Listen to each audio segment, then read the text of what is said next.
asked for it, and we're delighted to be able to deliver a program dedicated to pediatric Crohn's disease.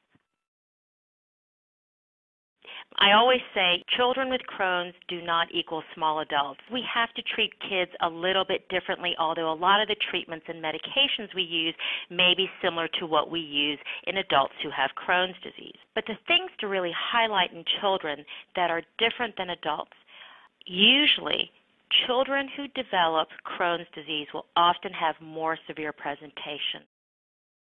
One of the very tangible ways that we're hoping that we can better predict how children will do is this incredible network with 29 pediatric inflammatory bowel disease centers in North America.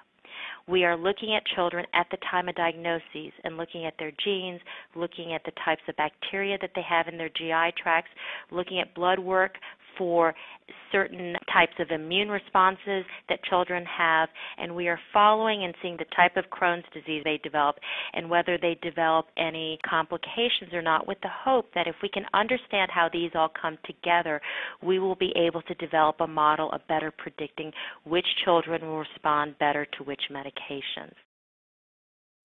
When considering pediatric Crohn's disease, we recognize that the medical demands come at a precise developmental time when relatability to others is often a primary goal. Specific issues facing children and teens with Crohn's disease can include defining what it means to have a chronic illness, figuring out how to trust your body, coping with recurrent procedures, adhering to very complicated medical and dietary regimens, clinic visits, and recurrent hospitalizations. Children and teenagers with Crohn's disease grow up to become adults with Crohn's disease. And we certainly want all of our patients to grow up to become successful and productive adults, and self-management of their medical care is no exception.